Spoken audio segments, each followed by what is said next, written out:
All right, here's my audience. 1, 2, 3.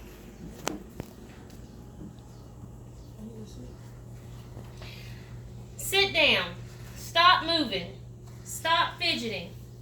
These are just some of the phrases that kids with ADHD hear on a daily basis. As a mother with 3 children, 2 of which have ADHD, I've had to bear the hardships of trying to teach my children how to deal with their impulsivity and their hyperactiveness. Today I'm going to share with you what ADHD is, symptoms, diagnosis, and its contributing factors. So, what is ADHD? According to Austin Stats and Bergdorf in an online article titled Introduction to Attention Deficit Disorder, ADHD is a neurological disorder that develops in childhood and can persist into adulthood. It also affects 3 to 7% of children and is the most common mental disorder in children.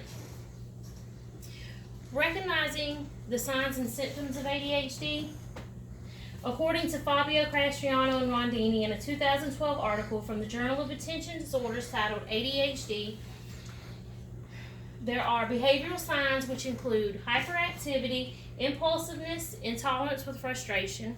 There are cognitive signs which include resisting distractors. They're very easily distracted. There is at this time actually no known cause for ADHD, but there are some contributing factors.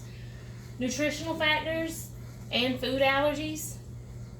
According to Leo Galland in a 1999 article in Better Nutrition titled ADHD, scientific research confirms that food allergies play a huge role in ADHD. Some of the most common are cow's milk, corn, wheat, soy, and eggs. Corn is actually an additive in many foods.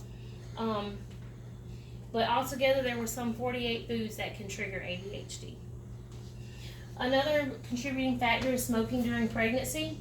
Smoking is associated with disruptive behavioral disorders in children, including ADHD, ODD, and CD.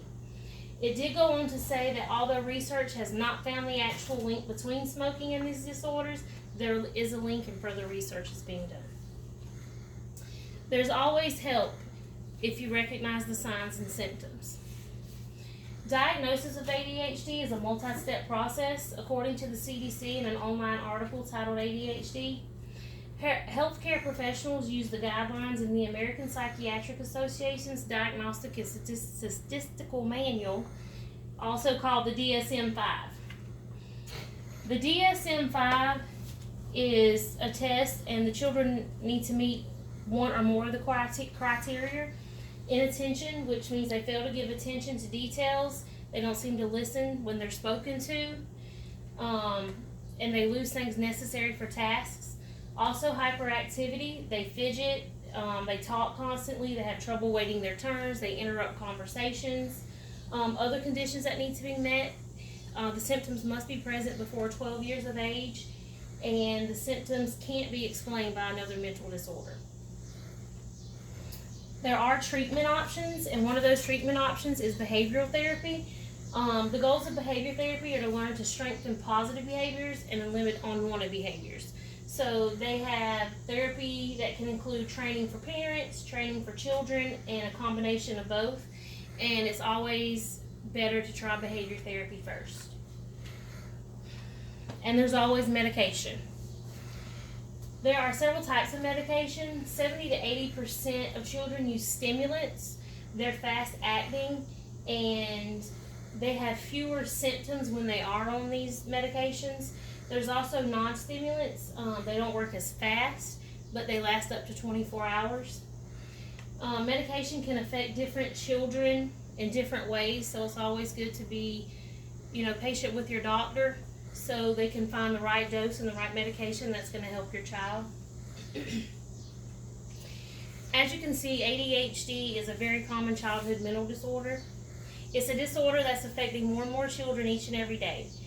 Now you should be able to recognize the symptoms, understand the contributing factors, and see how the disorder is diagnosed and treated in the 3 to 7% of children that it affects each year. Now that you've heard my information, maybe there's a child that you know that has this disorder and hasn't been diagnosed yet.